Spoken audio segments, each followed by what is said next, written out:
ஆன்லைனில் pan correction பண்ணுறது ரொம்பவுமே ஈஸிங்க. உங்கள் நேமாக இருக்கட்டும், அட்ரஸாக இருக்கட்டும், டேட் ஆஃப் பர்த்தாக இருக்கட்டும், எது வேணாலும் ஈஸியாக 5 நிமிஷத்துக்குள்ளே ஆன்லைனில் நம்ம பேனில் கரெக்ஷன்ஸ் பண்ணிக்க முடியும். நிறைய பேர் வந்து பேன் கார்டு அப்ளை பண்ணியிருப்பாங்க, அவங்களுக்கு பேனும் வந்திருக்கும். ஆனால் அதில் ஸ்பெல்லிங் மிஸ்டேக்ஸ் இருக்கலாம், இனிஷியல்ஸ் மிஸ்டேக் இருக்கலாம். அதை வந்து அவங்க ஆன்லைனில் கரெக்ஷன் பண்ணணும்னு நினச்சிட்டு இருப்பாங்க.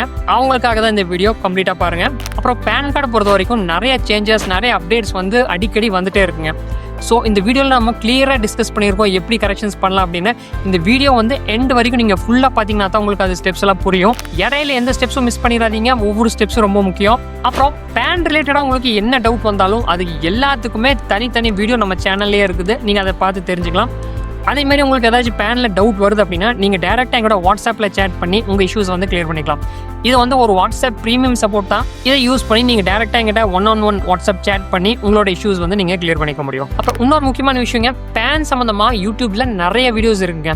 யார் வந்து ஜென்யூனாக போடுறா, யார் வந்து கன்ஃபியூஸ் பண்ணுறாங்க அப்படிங்கிறது தெரியவே மாட்டேங்குது. நீங்கள் ஒரு யூடியூபர் வந்து ஜென்யூனாக இருக்காரா அப்படிங்கிறது எப்படி கண்டுபிடிச்சு நீங்கள் அதை பார்க்கலாம்னா, அவங்க வந்து வியூவர்ஸ்க்கு எப்படி சப்போர்ட் பண்ணுறாங்க, அவங்களுக்கு எப்படி ரிப்ளை பண்ணுறாங்க, ஒவ்வொரு கமெண்ட்ஸும் அவங்க படிக்கிறாங்களா, அதுக்கு ரெஸ்பான்ஸ் பண்ணுறாங்களா, ரிப்ளை பண்ணுறாங்களா அப்படிங்கிறத நீங்கள் கவனிச்சு பாருங்கள். நான் பர்சனலாக ஒவ்வொரு கமெண்ட்ஸுக்கும் ரெஸ்பான்ஸ் பண்ணுறேன், அதுக்கு வந்து ரிப்ளை பண்ணுறேன், என்ன ஹெல்ப் வேணுமோ அதை வந்து பண்ணி கொடுத்துட்ருக்கேன். இப்போ ஒரு வீடியோ நம்ம போட்டிருக்கோம் அப்படின்னா அதில் வந்து டைமு, டேட்டு இது எல்லாமே ஹைட் பண்ணி போடுறதுனால அது வந்து கன்ஃபியூஷன் தான் ஆகுங்க. ஒரே வீடியோ ரிப்பீட்டடாக போட்டுருக்க மாதிரி ஆயிடும். ஏன்னா பேனில் வந்து அடிக்கடி நம்மளுக்கு அப்டேட்ஸ் வந்துட்டு இருக்குது. அதனால ரீசெண்டாக என்ன வந்திருக்கோ அதுதான் நம்ம பேனில் அப்டேட் பண்ணணும். நிறைய பேர் யூடியூப்ல என்ன பண்ணியிருக்காங்க அப்படின்னா இந்த டேட்டு, டைம் இதெல்லாமே ஹைட் பண்ணிட்டு ஒரே வீடியோவை ரிப்பீட்டடாக போட்டுட்டு இருக்காங்க. வருஷம் ஃபுல்லாக அதே வீடியோவை கட் காப்பி பேஸ்ட் பண்ணி போட்டுட்டு இருக்காங்க. இதனால வியூவர்ஸ்க்கு வந்து ஒரு கன்ஃபியூஷன் தான் ஆகும். ஏன்னா நாளுக்கு நாள் நம்மளுக்கு நிறைய அப்டேட்ஸ் வருது, நிறைய சேஞ்சஸ் வருது.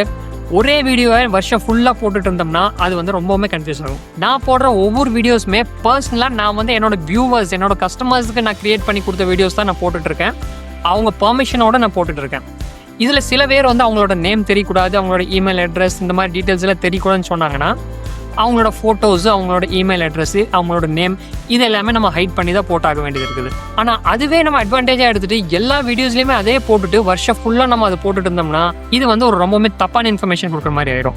ஸோ நான் உங்களை ரெக்வஸ்ட் பண்ணி கேட்டுக்கிறது ஒன்று தான், யூடியூப்பில் நிறைய வீடியோஸ் வந்து ஜென்யூன் வீடியோஸ் இருக்குது. அவங்க எல்லாத்தையும் நீங்கள் வந்து ஃபாலோ பண்ணுங்கள், பாருங்கள். அவங்க வந்து வியூவர்ஸுக்கு சப்போர்ட் பண்ணுறாங்களா, இல்லை ரிப்ளை பண்ணுறாங்களா, ரெஸ்பான்ஸ் பண்ணுறாங்களா அப்படிங்கிறத கவனிங்க. அதுக்கப்புறம் அதை வந்து நீங்கள் இம்ப்ளிமெண்ட் பண்ணலாமா வேண்டாமா அப்படிங்கிறத நீங்கள் டிசைட் பண்ணிக்கோங்க. ஸோ இனி டைம் வேஸ்ட் பண்ணாமல் நம்ம வீடியோக்குள்ள போகலாம். இன்னைக்கு நம்ம பேன் கார்டில் கரெக்ஷன்ஸ் எப்படி பண்ணலாம் ஆன்லைனில் அப்படிங்கிறத நம்ம பார்க்க போகிறோம். உங்கள் ப்ரௌசரில் ஆன்லைன் பேன் அப்ளை அப்படின்னு டைப் பண்ணி என்டர் கொடுங்க. இப்போ இந்த மாதிரி ஒரு வெப்சைட் ஓப்பன் ஆயிருக்கும். இதை வந்து கிளிக் பண்ணி ஓப்பன் பண்ணுங்க. இங்கே நியூ அப்ளிகேஷன் ஒரு ஆப்ஷன் இருக்கும், இதை கிளிக் பண்ணிக்கோங்க. அது கீழே ஃபார்ம் 93 அப்படிங்கிற ஆப்ஷன் இருக்கும். இது வந்து புதுசாக பேன் அப்ளை பண்ணுறதுக்கு யூஸ் பண்ணுவாங்க. லாஸ்ட்டில் பார்த்தீங்கன்னா சேஞ்சஸ் ஆர் கரெக்ஷன் ஒரு ஆப்ஷன் கொடுத்துருப்பாங்க. இதுதான் நம்ம இன்னைக்கு செலக்ட் பண்ண போகிறோம். இந்த ஆப்ஷனை செலக்ட் பண்ணிக்கோங்க. செலக்ட் பண்ணிவிட்டு இங்கே இண்டிவிஜுவல் அப்படிங்கிறத செலக்ட் பண்ணிக்கோங்க. இந்த இடத்துல நம்மளோட நேம் வந்து என்டர் பண்ண போகிறோம். கம்ப்ளீட் நேம் என்டர் பண்ணணும், first name, middle name, last name. இது தெளிவாக நீங்கள் என்டர் பண்ணுங்க. உங்கள் நேம் வந்து சிங்கிள் நேமாக இருக்குது அப்படின்னா நீங்கள் லாஸ்ட் நேமில் மட்டும் ஃபில் பண்ணால் போதும். இல்லை டபுள் நேமில் வருது அப்படின்னா நீங்கள் first name, last name fill பண்ணிக்கோங்க. ஃபில் பண்ணிவிட்டு இந்த இடத்துல உங்களோட டேட் ஆஃப் பர்த் கொடுத்துட்டு உங்கள் இமெயில் அட்ரஸ் இங்கே என்டர் பண்ணிவிட்டு மொபைல் நம்பர் இங்கே கொடுத்துக்கோங்க. அது கீழே வெதர் சிட்டிசன் ஆஃப் இந்தியா அப்படின்னு கேட்டிருக்காங்க, இங்கே எஸ்ன்னு கொடுத்துட்டு உங்களோட பேன் நம்பர் இங்கே என்டர் பண்ணிக்கோங்க. என்டர் பண்ணிவிட்டு இந்த செக் பாக்ஸை டிக் பண்ணிவிட்டு கீழே இந்த கேப்சா கிளிக் பண்ணிக்கோங்க. இப்போ சப்மிட் கொடுத்துருங்க. இப்போ உங்களுக்கு ஒரு டோக்கன் நம்பர் ஜெனரேட் ஆகி வந்திருக்கும். இந்த டோக்கன் நம்பர் வச்சு நீங்கள் என்ன பண்ணலாம்னா, நீங்கள் அப்ளிகேஷன் ஃபில் பண்ணிட்டு இருக்கும்போது இடையில ஏதாச்சும் மிஸ் ஆயிடுச்சு, இல்லை எரர் ஆயிடுச்சு, பேஜ் டிஸ்கனெக்ட் ஆயிடுச்சு அப்படின்னா நீங்கள் மறுபடியும் எங்கேருந்து விட்டீங்களோ அங்கேருந்து நீங்கள் கண்டினியூ பண்ணிக்க முடியும். இப்போ கண்டினியூ கொடுத்துருங்க.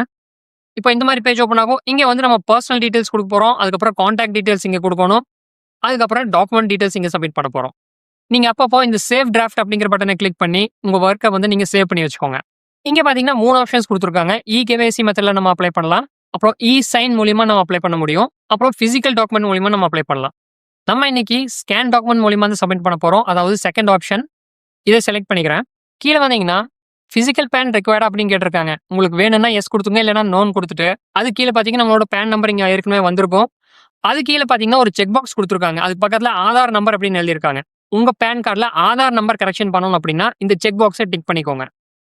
இதில் எல்லா முக்கியமான காலம்ஸும் நீங்கள் ஃபில் பண்ணணும். எந்த காலம்ஸில் நீங்கள் சேஞ்சஸ் பண்ணணும், கரெக்ஷன் பண்ணணுமோ அந்த காலம் மட்டும் ஒரு டிக் பண்ணிக்கோங்க. இங்கே உங்களோட ஆதார் நம்பரோட லாஸ்ட் 4 டிஜிட் நம்பர் என்டர் பண்ணிக்கோங்க.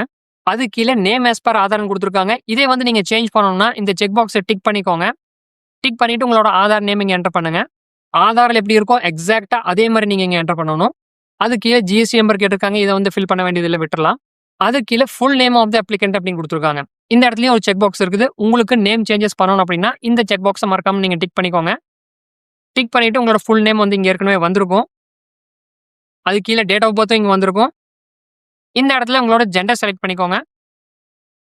ஜெண்டர்லயும் ஏதாவது கரெக்ஷன் பண்ண வேண்டியது இருந்துச்சுன்னா அதுக்கு பக்கத்துல இருக்க செக் பாக்ஸ் வந்து நீங்க டிக் பண்ணிக்கலாம். அது கீழே பேரண்ட் டீடைல்ஸ் கேட்டிருக்காங்க. இதுல ஏதாச்சும் கரெக்ஷன்ஸ் பண்ணணும்னா இந்த செக் பாக்ஸை டிக் பண்ணிக்கோங்க. இங்க ஃபாதர்ஸ் நேம் கேட்டிருக்காங்க. உங்க ஃபாதரோட ஃபர்ஸ்ட் நேம் லாஸ்ட் நேம் இங்க என்டர் பண்ணுங்க.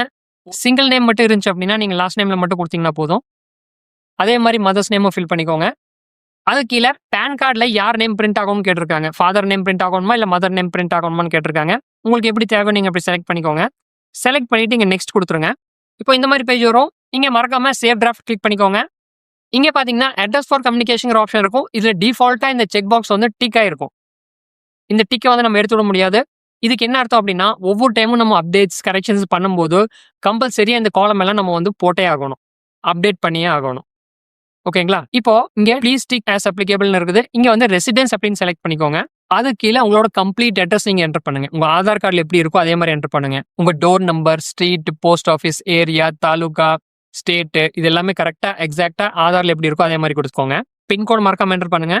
அது கீழே கான்டாக்ட் டீடைல்ஸ் இருக்குது. இங்க வந்து உங்களோட கண்ட்ரி கோட் செலக்ட் பண்ணிக்கோங்க. மொபைல் நம்பர் ஏற்கனவே இதுல வந்திருக்கும். அது கீழே இமெயில் அட்ரஸ் இதுவும் டிஃபால்ட்டா இங்க வந்திருக்கும். அது கீழே டின் அண்ட் பாஸ்போர்ட் டீடைல்ஸ் கேட்டிருக்காங்க. இது வந்து நம்மளுக்கு தேவையில்லை, நீங்க ஸ்கிப் பண்ணிடலாம். இங்க நெக்ஸ்ட் அப்படிங்கிற பட்டன் இருக்கும். இதை கிளிக் பண்ணிக்கோங்க. இப்போ மறுபடியும் சேவ் டிராஃப்ட் கொடுத்துக்கோங்க. இங்க வந்து நம்ம ப்ரூஃப் ஆஃப் டாக்குமெண்ட்ஸ் வந்து செலக்ட் பண்ண வேண்டியிருக்கும். ஐடி ப்ரூஃப் ஒன்று, அட்ரஸ் ப்ரூஃப் ஒன்று, ஏஜ் ப்ரூஃப் ஒன்று சப்மிட் பண்ண வேண்டியது இருக்கும். இது போக நம்மளோட பேன் போட்டோ காப்பியும் இங்கே அப்லோட் பண்ண வேண்டியது இருக்கும். ஸோ ஐடி ப்ரூஃபும் அட்ரஸ் ப்ரூஃபுக்கும் நான் ஆதார் செலக்ட் பண்ணிக்கிறேன். Proof of date of birth இதுக்கு வந்து நீங்க ஆதார் செலக்ட் பண்ண முடியாது. அதுக்கு பதிலாக நீங்க வேற டாக்குமெண்ட்ஸ் இருந்தால் செலக்ட் பண்ணிக்கோங்க. உங்க voter ID, bank details, passport, school certificate, mark sheet இதுல எது வேணாலும் நீங்க ஒன்று செலக்ட் பண்ணிக்கலாம். இந்த இடத்துல உங்களோட பேன் செலக்ட் பண்ணிக்கோங்க. அது கீழே டிக்ளரேஷன் கொடுத்துருப்பாங்க. இங்க வந்து உங்களோட கம்ப்ளீட் நேம் என்டர் பண்ணிக்கோங்க. அது கீழே ஐ ஹேவ் என்க்ளோஸ்ட் அப்படின்னு சொல்லி ஒரு காலம் கொடுத்துருப்பாங்க. இங்க நீங்க எத்தனை டாக்குமெண்ட்ஸ் அப்லோட் பண்ண போறீங்க அப்படிங்கிறது கவுண்ட்ஸ் வந்து இங்க மென்ஷன் பண்ணணும். 2 டாக்குமெண்ட்டா, 3 டாக்குமெண்ட்டா, 4 டாக்குமெண்ட்டா அப்படிங்கிறது நீங்க இங்க சொல்லணும். இங்க நம்ம அட்ரஸ் ப்ரூஃப் அப்புறம் ஐடி ப்ரூஃப் ரெண்டுக்கும் சேர்த்து ஆதார் அப்லோட் பண்ண போறோம். ஏஜ் ப்ரூஃப்க்கு ஒரு டாக்குமெண்ட் அப்லோட் பண்ண போறோம். அப்புறம் பேன் கார்டு அப்லோட் பண்ண போறோம். மொத்தம் 3 டாக்குமெண்ட் நம்ம அப்லோட் பண்ண போறோம். ஸோ இந்த இடத்துல 3 அப்படின்னு கொடுத்துக்கோங்க, 3ன்னு கொடுத்துக்கோங்க. பிளேஸ்ல உங்க டிஸ்ட்ரிக்டோட நேம் கொடுத்துக்கோங்க. டேட் ஆட்டோமேட்டிக்கா வந்திருக்கும். இப்போ இந்த இடத்துல உங்க போட்டோ நீங்க அப்லோட் பண்ண வேண்டியது இருக்கும். சிக்னேச்சர் அப்லோட் பண்ண வேண்டியது இருக்கும். போட்டோ அண்ட் சிக்னேச்சர் பேனுக்கு வெப்சைட்டுக்கு தகுந்த மாதிரி எப்படி எடிட் பண்ணலாம் அப்படிங்கிறதுக்கு தனி வீடியோ நான் போட்டிருக்கேன். தேவைப்படுச்சா செக் பண்ணி பாருங்க. இது கம்ப்ளீட்டா ஃப்ரீ தான். குயிக்கா நீங்க வந்து எடிட் பண்ணி அப்லோட் பண்ணிக்க முடியும். போட்டோ சைஸ் பாத்தீங்கன்னா 50 கேபிக்குள்ள தான் இருக்கணும். சைன் சிக்னேச்சரோட சைஸும் 50 கேபிக்குள்ள தான் இருக்கணும். இந்த ரெண்டுமே அப்லோட் பண்ணிட்டு கீழே வாங்க. இங்க ஆட் டாக்குமெண்ட் அப்படிங்கிற ஒரு பட்டன் இருக்கும். நம்ம இன்னைக்கு எத்தனை டாக்குமெண்ட் அப்லோட் பண்ண போறோம்? 3 டாக்குமெண்ட் அப்லோட் பண்ண போறோம். ஸோ இங்க வந்து 3 தடவை இதை கிளிக் பண்ணிக்கோங்க. இங்க நீங்க 2 டைம் கிளிக் பண்ணீங்கன்னா நீங்க 2 டாக்குமெண்ட் அப்லோட் பண்ணலாம். 3, 4 இந்த மாதிரி உங்களுக்கு எவ்வளவு வேணுமோ அத்தனை டைம் நீங்க இதை கிளிக் பண்ணிக்கோங்க. இப்போ இந்த டாக்குமெண்ட்ஸ் எல்லாமே நீங்க அப்லோட் பண்ணிக்கோங்க. ஆர்டர்லாம் கிடையாதுங்க. நீங்க எப்படி வேணாலும் அப்லோட் பண்ணிக்கலாம். ஃபர்ஸ்ட், செகண்ட், தேர்ட் அப்படிங்கிறது எப்படி வேணாலும் நீங்க அப்லோட் பண்ணிக்கலாம். நம்ம இங்க ஆதார் கார்டு, அதுக்கப்புறம் பர்த் ப்ரூஃப்க்கு ஒரு டாக்குமெண்ட், அதுக்கப்புறம் பேன் கார்டு இந்த 3மே இங்க அப்லோட் பண்ண போறோம். அப்லோட் பண்ணி முடிச்சு இங்க கீழே சப்மிட் அப்படிங்கிற பட்டன் இருக்கும். இதை கிளிக் பண்ணிக்கோங்க. இங்க your application has been submitted அப்படிங்கிற மெசேஜ் வந்துருச்சு. இந்த மெசேஜ் வந்துட்டாவே போதும், நம்ம வந்து பாதி கிணறு தாண்டிட்டோம்னு அர்த்தம். அடுத்தது வந்து நம்ம ஆதார் அத்தன்டிகேட் பண்ணிட்டு பேமெண்ட் மட்டும் பண்ணோம்னா போதும், நம்மளோட ஒர்க் வந்து முடிஞ்சிடும். இங்க இந்த இடத்துல ஆதாரோட ஃபர்ஸ்ட் 8 டிஜிட் நம்பர் இங்க என்டர் பண்ணுங்க. இப்போ இந்த அப்ளிகேஷன் கம்ப்ளீட்டா கோ த்ரூ பண்ணுங்க. எந்த ஸ்பெல்லிங் மிஸ்டேக்கும் இருக்கக்கூடாது. எல்லாமே ப்ராப்பரா நீங்க என்டர் பண்ணிட்டீங்களான்னு பார்த்துட்டு கடைசியில் வந்தீங்கன்னா இங்க ப்ரொசீட் அப்படிங்கிற பட்டன் இருக்கும். இதை வந்து கிளிக் பண்ணிக்கோங்க. இப்போ இந்த மாதிரி பேஜ் ஓப்பன் ஆகும். இங்க வந்து நம்மளுக்கு பேமெண்ட் டீடைல்ஸ் கொடுத்துருக்காங்க. 106 ரூபா சார்ஜ் ஆகும்னு சொல்லியிருக்காங்க. கீழே ஐ அக்ரி அப்படிங்கிற பட்டனை கிளிக் பண்ணிட்டு ப்ரொசீட் டு பேமெண்ட் கொடுத்துருங்க. இப்போ இந்த மாதிரி பேஜ் வரும். இங்க வந்து பே கன்ஃபார்ம் அப்படிங்கிற பட்டன் இருக்கும். இதை கிளிக் பண்ணிக்கோங்க. இங்க வந்து நீங்க பேமெண்ட் வந்து debit card, credit card, UPI, net banking எதுல வேணாலும் நீங்க பேமெண்ட் பண்ணிக்கலாம். நான் இங்க யூபிஐ தான் யூஸ் பண்ண போறேன். அது வந்து குயிக்கா நம்மளுக்கு பேமெண்ட் அப்டேட் ஆயிரும். ஒன்ஸ் பேமெண்ட் சக்ஸஸ்ஃபுல்லா முடிஞ்சிருச்சு அப்படின்னா நம்மளுக்கு இங்க சக்சஸ் அப்படிங்கிற மெசேஜ் வந்துடும். அது கீழே டிரான்சாக்ஷன்ஸ் நம்பர்லாம் கொடுத்துருப்பாங்க. இதெல்லாம் ஒரு ஸ்கிரீன்ஷாட் எடுத்து வச்சுக்கோங்க. அது கீழே கண்டினியூங்கிற பட்டன் இருக்கும். இதை கிளிக் பண்ணிக்கோங்க. இப்போ இந்த மாதிரி பேஜ் வரும். ஆதார் ஆத்தென்டிகேஷன் நடக்கும் அப்படின்னு சொல்லியிருக்காங்க. இந்த செக் பாக்ஸை டிக் பண்ணிட்டு கீழே ஆத்தென்டிகேட் அப்படிங்கிற பட்டனை கிளிக் பண்ணிக்கோங்க. இப்போ இந்த மாதிரி பேஜ் வரும். இங்க வந்து ஓடிபி ஜென்ரேஷன் பட்டனை கிளிக் பண்ணிக்கோங்க. உங்க மொபைல் நம்பருக்கு ஒரு ஓடிபி வந்திருக்கும். அந்த ஓடிபி இங்க என்டர் பண்ணிட்டு சப்மிட் கொடுத்துருங்க. இப்போ இந்த மாதிரி பேஜ் வரும். இங்க வந்து கண்டினியூ வித் இ சைன் அப்படிங்கிற பட்டன் இருக்கும். இதை கிளிக் பண்ணிக்கோங்க. இப்போ இந்த மாதிரி பேஜ் வரும். இங்கே இந்த செக் பாக்ஸை டிக் பண்ணிட்டு கீழே உங்களோட ஆதார் நம்பர் ஃபுல் நம்பர் இங்கே என்டர் பண்ணுங்க. என்டர் பண்ணிட்டு சென்ட் ஓடிபி கொடுங்க. இப்போ உங்கள் மொபைல் நம்பருக்கு ஒரு ஓடிபி வந்திருக்கும். அந்த ஓடிபி இங்கே என்டர் பண்ணிட்டு வெரிஃபை ஓடிபி கிளிக் பண்ணிடுங்க. அவ்வளோதாங்க. Thank you for using this facility அப்படின்னு வந்துச்சு. இது வந்துச்சுனாவே நம்மளுக்கு வந்து ஒர்க் முடிஞ்சிருச்சு அப்படின்னு அர்த்தம். இப்போ நம்மளுக்கு ஒரு அக்னாலஜ்மெண்ட் ஜென்ரேட் ஆயிருக்கும். இது வந்து பிடிஎஃப் ஃபார்ம்ல தான் இருக்கும். இதோட பாஸ்வேர்டு பார்த்தீங்கன்னா உங்களோட டேட் ஆஃப் பர்த் தான் இருக்கும். DDMMYYYY இந்த ஃபார்மேட்டில் தான் இருக்கும். அது கொடுத்தீங்கன்னாவே இது வந்து ஓப்பன் ஆயிரும்.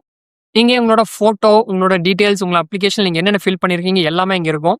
இந்த அக்னாலஜ்மெண்ட் நம்பர் வச்சு நீங்கள் வந்து உங்களோட ஸ்டேட்டஸ் வந்து ட்ராக்கும் பண்ணிக்க முடியும். ஓகே ஃப்ரெண்ட்ஸ், இந்த வீடியோ உங்களுக்கு ஃபுல்லாக புரிஞ்சிருக்கும் நம்புறேன். உங்களுக்கு ஏதாவது சந்தேகம் இருந்துச்சுன்னா நீங்கள் கமெண்ட்ஸில் கேளுங்க. மறுபடியும் அடுத்த அப்டேட்டில் உங்களை சந்திக்கிறேன்.